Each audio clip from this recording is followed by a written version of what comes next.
começando mais um episódio do Vida em Movimento aqui do Grupo São Cristóvão Saúde e hoje eu tenho uma entrevistada muito especial. Ela é jornalista, ela é historiadora, ela é uma defensora dos patrimônios públicos, da história, da cultura. Com vocês, Elizabeth Florindo! Ei, que legal ter você aqui, Elizabeth. Muito obrigado, prazer imenso e agradeço pelo convite.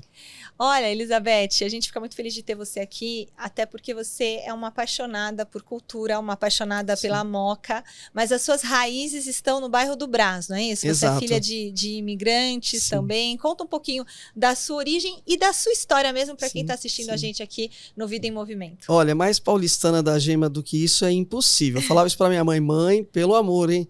Porque assim, eu nasci na maternidade do Brás, eu e meu irmão do meio, Paulinho, e que foi, hoje é aquele complexo de um outro local, né? Também na área, né? Nessa área de saúde. E meus avós maternos, os pais da minha mãe, vieram de Málaga, da Espanha, e fizeram a vida deles totalmente ali, naquela região do Brás e do Paris. Tá. Né? E meu avô trabalhou 40 anos na Vigor, né, que existe até hoje. Até hoje tá lá. Até hoje tá lá, fábrica. Firme.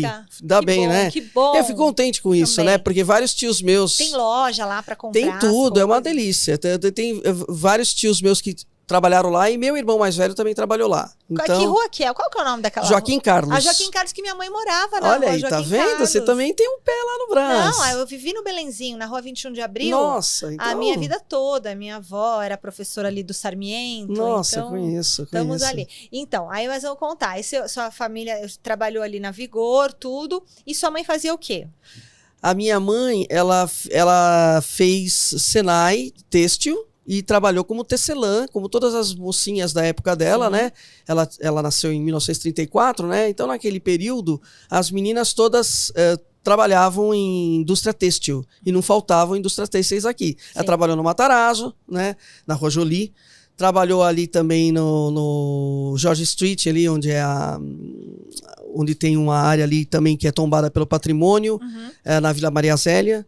E também trabalhou no Crespi aqui, na Moca. Olha, que legal. A Vila Maria Zélia, ela é tombada, Sim, né? Sim, ela é tombada. Ela é tombada. Meu filho até estudou esse tema na escola, eu achei muito legal. Não, assim. A Vila Maria Zélia é um dos poucos exemplos ainda existentes, apesar de ter descaracterizações, sempre tem, né? Porque tem vários moradores ali dentro, mas tem 2 associações de bairro lá dentro, de área mais cultural, né?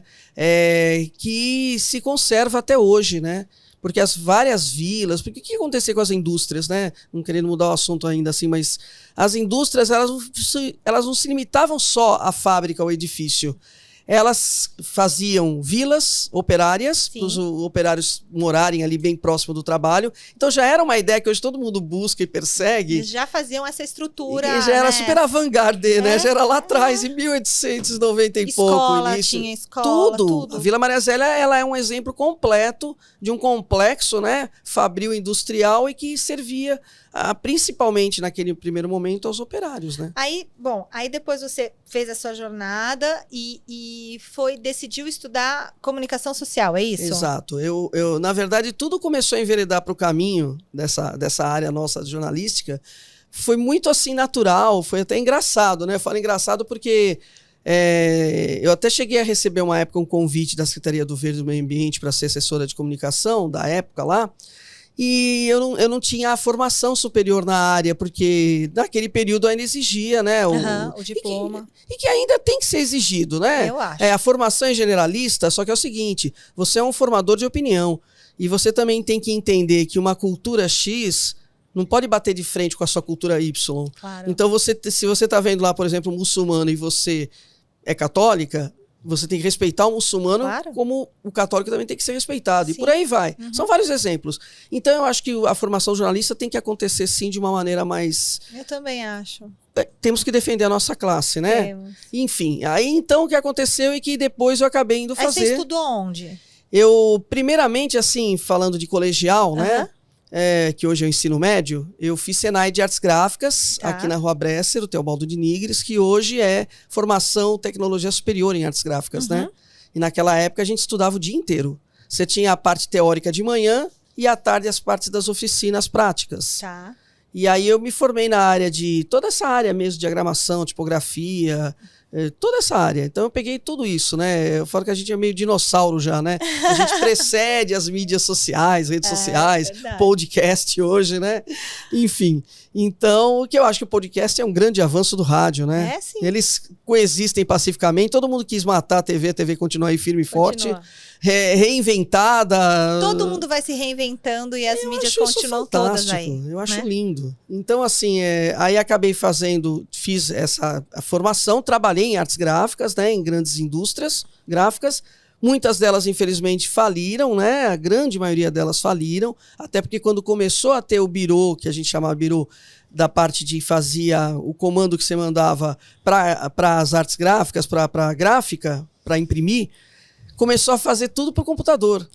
Foi quando veio o advento, o primeiro momento, né? E aí acabou desmantelando uma série de funções que passaram a não existir mais. Retocador de fotolito, isso não existe mais. Existe. É feito tudo pelo computador. Enfim, e os softwares próprios para isso. E aí depois, mais tarde, né, eu fui fazer comunicação social, fiz na Universidade de São Judas. Eu fiz direito lá. Ai, que lindo. Olha, direito é uma área bem forte, bem bacana lá. Aliás, todas as áreas lá, sempre foi uma universidade muito boa. Tanto é que, até abrindo um parentezinho, até eu gosto de falar, sempre tinha, né, acho que até hoje deve ter. O pessoal da Globo pegava, às vezes, um pessoal para fazer, tipo, foca, igual o Estadão fazia, ou ainda faz, não sei. O JT fazia, Jornal da Tarde.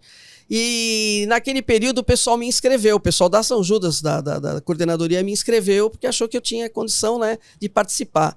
Eu fiquei finalista, nós somos, na época, recebidos pelo Evandro, esqueci o nome dele, que ele era o diretor do Fantástico na época. Né? Então quando chegou na hora assim que perguntou qual era a faculdade de cada um, todo mundo era a faculdade de grife, né? E aí chegou na minha São Judas, falei, São Judas? Até a moça falou assim, aí eu falei, a vida inteligente, sim, a leste da cidade. Eu falei, é uma coisa que eu falei pro Gilberto de Menstein, nosso falecido, querido, um grande homem, ele me deu muita força. Então ele falava assim que era um ponto de referência que ele tinha na região da Moca em diante, era falar comigo porque ele sabia que tinha alguém se preocupando com esse tipo de coisa. Eu não sou única, né? A partir disso veio milhares de outras vozes aí que fizeram eco, graças a Deus, né? Então, e falando sobre isso, sobre esse eco que você faz, a Elizabeth Florindo, ela é uma defensora da cidade, da cultura, né? Então temos muitas vertentes aqui para a gente falar.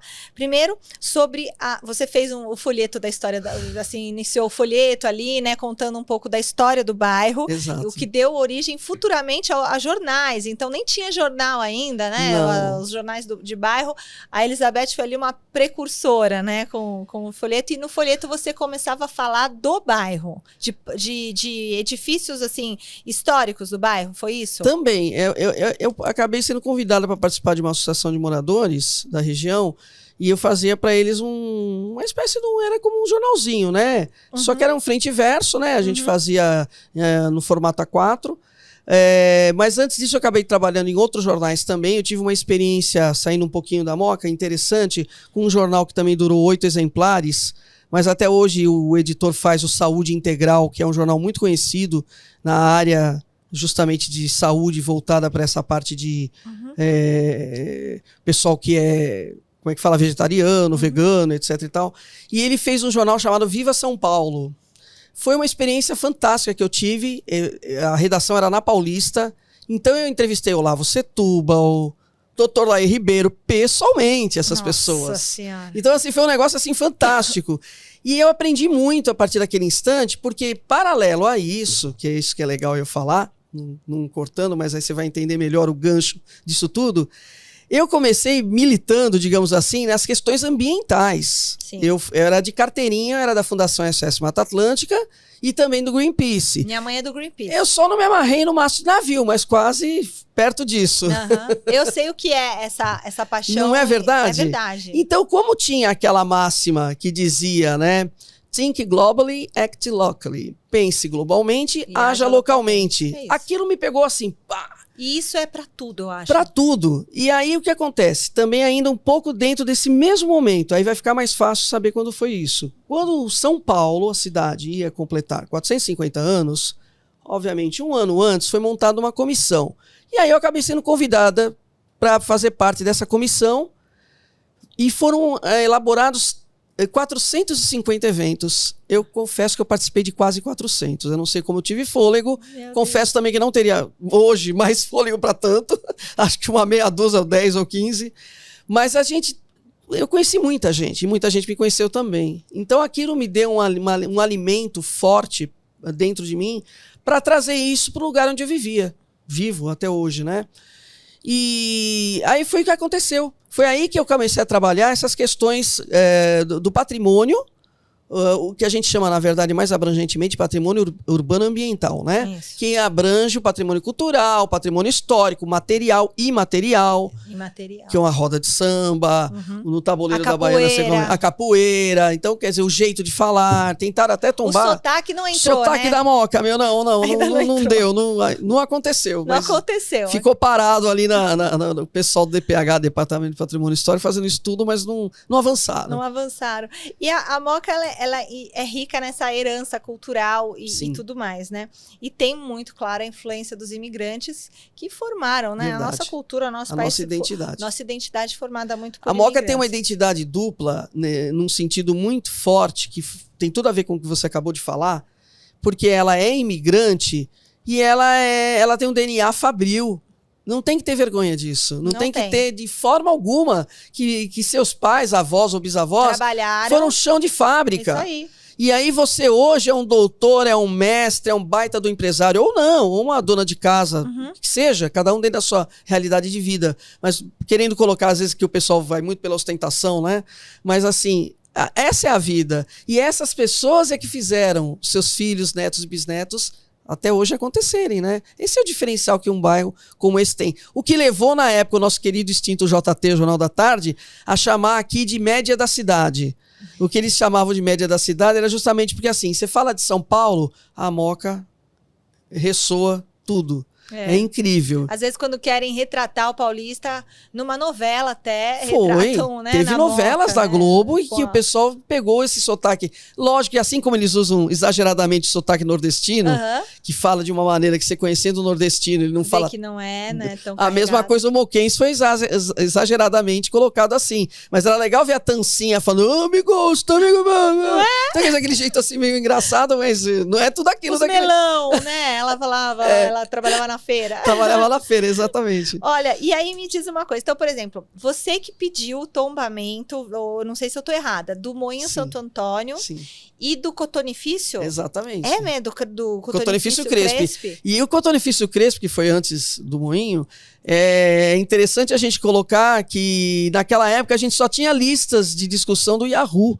Então você não tinha... Depois surgiu o Orkut, aí veio o Facebook, bom tempo depois, que foi em 2010 que veio Instagram e por aí vai, né? Agora você imagina você repercutir, chegou até a Argentina, eu quase morri. Eu não conseguia respirar, não conseguia viver, porque todo mundo ligava, queria saber. Eu confesso até que eu fiquei emocionalmente abalada pela repercussão que deu. Porque eles conseguiram derrubar a pauta da Globo, não sei se eu posso falar isso, Pode, vou cortar. Eles conseguiram derrubar até a pauta da Globo, por quê? Porque eu consegui que a Mônica Bergamo, da Folha de São Paulo, colocasse. Eu lembro até hoje o títulozinho que ela colocou, assim, o algodão azedou. Porque o cotonifício era nada mais de cotton do inglês, uma fábrica de, não, têxtil. Então o algodão é porque é da onde vem a fiação do tecido, né? Então, ela muito espertamente colocou aquilo. Aquilo deu uma repercussão que abalou os sistemas.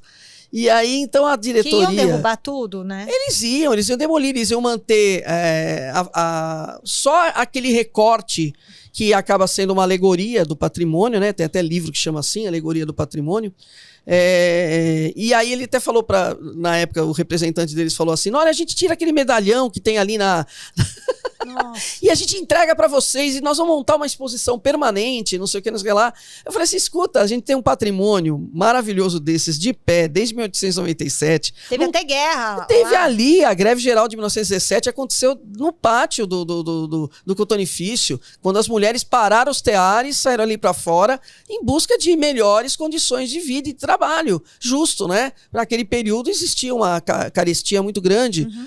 São Paulo estava passando um período entre guerras, porque era a Primeira Guerra Mundial. antes de chegar a segunda, que foi bem mais tarde. Teve a Revolução também. Teve lá, a Revolução, né? lá na Rússia. Então, quer dizer, todo mundo estava buscando melhorar as suas vidas. E aqui a repercussão veio aqui. O palco foi aqui.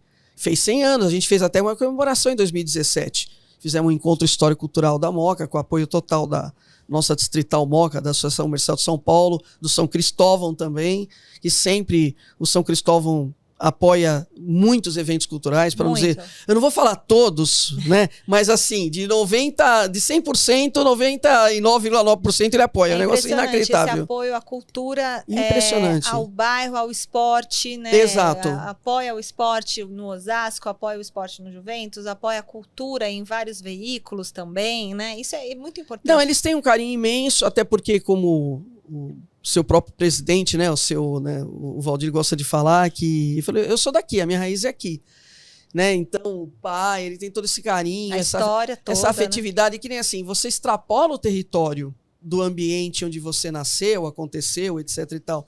Mas a sua origem, ela tem que ser preservada. Então, quando a gente fala de patrimônio, a gente está falando de origem, entende? Essa origem, essa sensação de pertencimento, ela é importante. Porque, sinceramente, quem sente essa sensação de pertencimento consegue cuidar melhor. Quem não tem, assim, com todo respeito, vira-lata, assim, entendeu? Sim. Nada contra os cachorrinhos virados, que são maravilhosos, divinos. Não estou falando num sentido simbólico. Uhum. Vira, assim, uma coisa assim, você não tem identidade. Sim. Então você não tem amor, não tem apreço. E no Moinho Santo Antônio, o que era lá no Moinho? Então, o Moinho, originalmente, era uma balada, assim, né? Não, até, assim, a origem... Não, a balada foi demais. Era maravilhosa. Tinha também uns festivais lá, que era Spirits of London. Era maravilhoso. Isso realmente foi um momento alto deles lá, porque vários empresários, quando a fábrica estava fechada, vários empresários da noite, inclusive Ricardo Amaral, do Rio de Janeiro, tinha mais gente aí também envolvida, não vou lembrar o nome de todos agora, acho que eram 4 sócios. Eles fizeram algo que acontece muito na região do Sorro, em Nova York, nos Estados Unidos e tal, e trouxeram isso para cá, foi inédito. Começo dos anos 90, final dos anos 80, começo dos anos 90, foi quando estourou essa balada aí do Moinho, Santo Antônio. E aí, Santo Antônio, por quê? Porque também era ambiente para casamentos. Tinha uma capela ali dentro. Teve uma época que tinha muito casamento lá. Tinha bastante casamento, quando virou o Moinho Eventos. Será que ainda tem a capela? A capela ainda existe. Tem que estar, né? Porque agora é a faculdade lá. Agora é faculdade, né? Não era essa a destinação que a gente pensava para acontecer, mas infelizmente, por ser um próprio, não é público e sim particular, privado, e tem muito esse tipo também de problema, né? Uhum. Porque é disputa de territórios, né? Você está numa cidade, numa megalópole como São Paulo, que cresceu e cresce vertiginosamente. O que acaba acontecendo? Você tem herdeiros também de massas falidas de fábricas, você tem herdeiros de uma série de outros lugares. E essas pessoas, assim, indiscutivelmente, eu quero ver isso, eu preciso vender. Isso aí, para mim, está parado na minha mão. E tem outros que querem dividir aqui ainda, né, vivos, a herança, que é diferente de você. Tem herdeiros e você resolve fazer isso ainda em vida. Uhum. Aí quando não, o negócio acaba. Aí azeda. Você sabe como azeda e azeda bastante. Fica parado, né? Aí é muito triste isso. Exatamente, fica triste. Chegou até a passar pela mão do Moinho Santista. Ali fazia moagem de farinha, né? Tinha vários benefícios. Tinha óleo, sabão para lavar, né? Sabão em pedra. E eram até nomes bem conhecidos na época, né? Uhum. Então, o Moinho ele foi grande, era Minete e Gamba, que eram 2 sócios, né? E, obviamente, também italianos mesmo da Itália. E acontece que quando o Moinho fechou, ele ficou um bom tempo fechado, aí abriu como casa noturna, né? Casa de balada. Aí depois... eventos depois. Eventos, que era o Moinho Eventos. Ficou um tempo fechado, né? Foi quando a gente brigou pelo patrimônio. Aí houve até, na época, um tombamento histórico que não sei se acontece mais na cidade, né? Que mais 7 galpões no envoltório ali, onde está a estação Moca de Trem, que tem a Gráfica Van Orden de esquina, que hoje é um estacionamento, e outros tantos galpões, o do Matarazzo, tal, que foi demolido, né? Que do lado está fazendo um prédio, passando a faculdade, onde é o Moinho, está fazendo uma construção, até onde eu sei, de prédio, né? É uma obra lá. É uma obra que tem, não sei se é extensão. Passando o Moinho, mais pra frente assim do Moinho. Que passa, grudado até, parede com, digamos assim, parede com parede. Mas só que uma permanência ali, deu uma congelada ali, num bom sentido, de não perder a característica, porque existe uma questão muito interessante. A gente falou do pertencimento. Mas para você ter pertencimento, não dá para ficar só na memória, na lembrança. Você precisa ter uma ambiência, um lugar. Por isso que é um patrimônio ambiental urbano. Sim. Inclusive, quando você briga por essas questões, a coordenadoria que você recorre ao Ministério Público é a mesma de meio ambiente. Ela é meio ambiente e patrimônio, porque é o ambiente do local. Então, aquela ambiência, você tem que ter você olhar para a fábrica antiga. O visual, entendi. Você tem que olhar lá a chaminé, é um visual. O arruamento, aquelas ruínas, aquelas casas todas grudadinhas uma na outra. Você vai para a Europa, você vê tudo isso.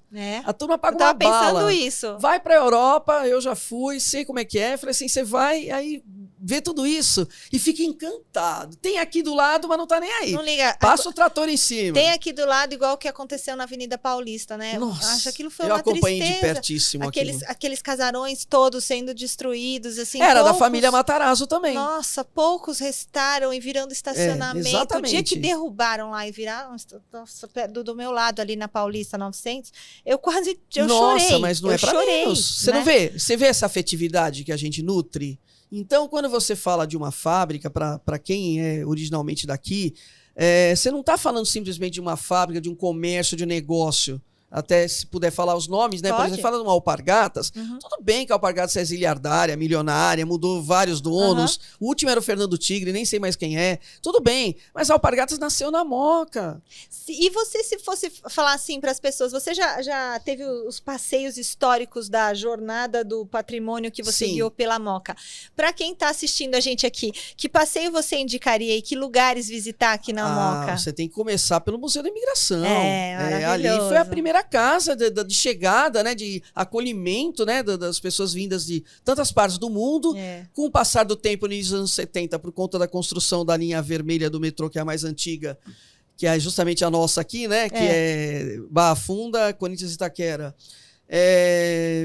Eles vieram morar para cá, os nordestinos, então a gente tem imigrante, tem a própria migração interna, e com o passar do tempo, os novos deslocamentos que vieram para cá. Até hoje, os afegãos. Antes disso vieram os latinos, nossos irmãos, né? Os bolivianos, peruanos. Um pouco os venezuelanos ficaram mais lá para Rondônia, né? Por conta da fronteira. E por aí vai. Tem que começar pelo Museu da Imigração. Que era o antigo, né? Hospedaria do Imigrante. Hospedaria do Imigrante. Depois foi Memorial do Imigrante. E hoje é Museu da Imigração. Isso. Lá você tem todo um histórico, você tem todo um acervo. Tem um passeio de trem ali. Sim, Maria Fumaça. É uma velha Baldwin lá. É uma Baldwin inglesa. É uma Maria Fumaça original, restaurada. Ela faz um passeio curto, mas é muito charmoso, vale a pena. É muito fofo. Eu estava na inauguração quando foi o Memorial do Imigrante, em 98. E eu lembro que a gente fez o passeio inaugural, ele ia até a Estação da Luz. Todo dia eu falo para todas elas lá, falei, precisa mudar isso aí, estender mais, né? Nossa. Mas só o passeio que faz, ele é glamuroso, ele é lindo, mostra uma coisa... Que mais? Lá no museu? Não, o que mais que você visitaria aqui na Moca, que você indica? Visitaria aqui na Moca? Eu acho que você tem que andar assim. na Borges Figueiredo todinha. Eu já levei pessoal desses Urban Sketchers, eles enlouqueceram quando e na Presidente Wilson, que é a paralela ali, que era a antiga Alameda Bavária, até porque para onde a Antártica foi, era a cervejaria Bavária. Então nós somos a segunda cervejaria mais antiga do país. A primeira do Rio de Janeiro, que era Imperial, e a segunda a Bavária, que era Antártica. Mas ali onde é a Antártica, ou era Antártica, estão derrubando tudo, né? Então, ali eu não sei se já estão mexendo, né? Então, eu tô vendo que tá derrubando, eu não sei o que tá acontecendo. Tem novos proprietários que não convém falar o nome agora. E não é tombado, então, lá na Antártica? Sim, tombado. Eles fizeram um tombamento emergencial depois de muito tempo a gente pedindo. Não começou comigo, outras pessoas também pediram. E a gente depois reforçou isso e aí eles resolveram bom, vamos fazer, para não dizer que eu não falei das flores, vamos anotar. Sabe um lugar que também, às vezes, quando a gente vai assim na Avenida do Estado, Sim. antes de fazer aquela alcinha para subir, Na era Praça um lugar Kennedy da ali. polícia ali, branco e azulzinho. Sim, sim. Tá tudo, a rota, né? Era ali, ficava ali. Outro dia eu tava, andando de carro, falei, gente, que lugar lindo e tá Falaram tudo... inúmeras vezes que ali ia ser né? restaurado. E nada. Tem um movimento, inclusive de um pessoal da Associação Comercial, que é um pessoal do comitê que eu faço parte, que é Cidadania e Cultura, que é o COCCID, é uma sigla. E eles estavam também trabalhando em cima disso. Eu não tenho a informação atualizada sobre isso, mas sei que existe um movimento, porque alguns deles que participam, coincidentemente, são militares, tanto do Exército quanto da PM. Então, lindo aqui. E eu acho que, caramba, tem que realmente fazer alguma coisa nesse sentido. Porque a rota, ela tem todo um histórico, Sim, que é, né? E é um prédio bonito e já tá caindo, assim, uns pedaços. Mas você percebeu que cidade, você tá falando de território mesmo de disputas, de interesses. E como faz para preservar a história? Porque quando você derruba um prédio de 1800 ou uma casa que tem aquela construção que nunca mais vão fazer outra igual, né? Porque hoje é tudo reto e tal, com grade e tal. Como que faz para lutar contra esse progresso? Eu acredito que assim, primeiro, vamos falar, tem que fazer a lição de casa. As pessoas têm que se mobilizar mais. Porque quando você participa de uma série de eventos ligados à questão do patrimônio, e quando vai se discutir justamente a ocupação da cidade, quem participa, legitimamente, pelo amor de Deus, mas quem participa é só movimento de moradia. Tá.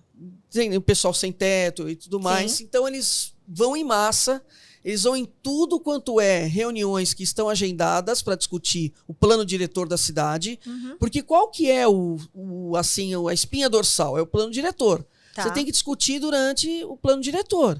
E os vereadores têm que ser totalmente procurados, visitados e cobrados para poder fazer alguma coisa. Então, o cidadão, o paulistano... Tem que se mobilizar. Tem que se mobilizar. E cobrar os vereadores e pedir, exatamente, né, a atenção dos esse vereadores, é o ponto principal, assim, forte que tem que ser feito. E tem que realmente entrar em consensos. Como que a gente vai ocupar isso? Olha, é o seguinte, eu sou dono... é um prejuízo para mim tremendo, não posso fazer nada, tem que ir pedindo toda hora para poder fazer alguma coisa. Então, quer dizer, tem que haver uma conversa, tem que olhar os dois lados. Então, você tem o lado proprietário daquele imóvel, mas você tem o lado das pessoas que não querem ver aquilo como você acabou de falar. É bonito, né? É maravilhoso. Agora, a gente já está quase chegando no finalzinho. Eu não posso terminar antes de você falar um pouquinho da sua ligação com o Teatro Arthur Azevedo. Ai, que bom. O Teatro Arthur Azevedo, ele é o primeiro teatro? Sim, municipal distrital da cidade. Olha! E ele tem, assim, uma arquitetura fantástica. Por isso ele foi tombado pelo patrimônio na época, né? E se eu não me engano, até posso confirmar isso, porque você tem 3 instâncias de tombamento. Você tem a municipal, né? Que é pelo Compresp, o Condefaz estadual, e o IFAM, que é o geral, que é o federal. Eu acho que está tombado pelo Condefaz, por quê? Porque é um edifício monumental ali, de estilo anos 50, né? Uma arquitetura modernista, pós-modernista. Muito. O arquiteto que projetou é o mesmo, e as pessoas não sabem disso, que projetou o nosso planetário do Ibirapuera, Alfredo Tibau, e foi professor da São Judas. Ajudou a montar o curso de arquitetura na São Judas. Então as pessoas não sabem dessas coisas. Mas por que isso aqui tá... É só por causa da arquitetura? Não, tem mais. Além da arquitetura, que é magnífica, que foi baseada no Le Corbusier. Quem conhece esse arquiteto francês, ele é um cara magnífico, e ele esteve várias vezes aqui no Brasil, e influenciou muito a cabeça dos arquitetos da época. Por isso que foi baseado numa obra dele chamada Palais des Soviets, o Palácio dos Sovietes, né?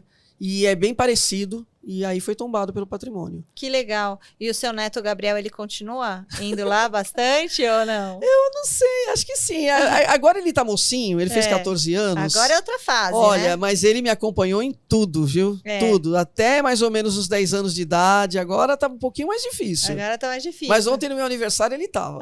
Ele tava. Puxa, olha, foi uma delícia a nossa conversa, Elizabeth. É uma pessoa assim que tem uma cultura, que tem uma energia tão tão gostosa, tão bonita. Eu queria que você deixasse um recado para todo o pessoal que está assistindo aqui o Vida em Movimento do Grupo São Cristóvão. Pode dar o seu recado, a sua mensagem. Tá bom. Olha, adorei esse nome Vida em Movimento. Já quando eu tinha assistido, acho que o filme institucional, né, que falava um pouco esse termo aí, e agora vi que é o nome do podcast, tem tudo a ver. Eu acho que a vida ela tem movimento. A gente está falando de questões de você ter permanências no ambiente e você fazer novas ocupações, novos usos e reusos. Ok, porque a vida segue, né? Só que vamos respeitar, né, aquilo que já está lá presente para a gente fazer uma cidade mais inclusiva em todos os sentidos. Porque a inclusão social ela não tem a ver apenas com a pessoa que é mais pobre, com a pessoa que tem mais condição financeira, ou aquela pessoa que tem mínimas condições físicas, né, por várias questões. Tem tudo a ver com tudo. Inclusive essa questão do patrimônio, ela influencia. E eu agradeço profundamente, mais uma vez, o convite que o São Cristóvão me fez, que todos vocês aqui. Desejo toda a sorte do mundo aí para o podcast. Já vejo que já nasceu aí em alta. Potente, já potente. Nasceu em alta. Falou a palavra, já nasceu em alta. Eu ia falar em alta. Já nasceu em alta e... Ainda mais com a sua presença aqui com a gente. Foi maravilhoso. Isso que você está falando está muito certo, porque a gente tem que pensar no entorno, a gente tem que pensar na qualidade de vida e na nossa história. Porque um povo sem história é um povo sem raiz, é um povo triste. E sem cultura, né? Um povo sem cultura, e cultura é tudo na nossa vida. Exatamente. E quando ontem à noite eu passei numa rua ali atrás da Paz de Barros, e era de noite, eu geralmente não passo daquele lado, eu moro desse lado daqui. E quando eu vi que vai ter um prédio aqui, um prédio aqui, um prédio aqui, um prédio aqui, até o final da rua, eu pensei, como é que esse povo vai sair todo mundo para trabalhar junto às 7h30 da manhã? Vai fazer fila igual o pessoal lá que eu esqueci o nome daquela grande avenida que tem bastante prédio comercial, faz. Eles ficam de fila desde dentro do estacionamento da garagem. Uma hora no estacionamento da garagem. Você já pega a fila dentro da garagem para sair para a rua. E isso é muito... eu acho que depois a prefeitura vai ter que olhar, para isso com mais atenção, porque você vai prejudicar a vida da cidade e não tem como comportar. Não, são incomodidades que surgem, que a fatura, quem paga, são as pessoas que vão viver ali, conviver ali, coexistir ali, e não quem fez, fabricou, construiu. Claro eles vão estar morando em outro lugar. Gente, muito legal. Muito obrigada, Elizabeth, pelo papo tão gostoso aqui. Muitas felicidades para você. Também. Uma vida cheia de saúde, cheia de movimento, porque a gente tem que se movimentar, tem que ter bastante saúde. Isso aí. E eu espero vocês em breve no nosso próximo episódio aqui, semana que vem, Vida em Movimento. Até lá!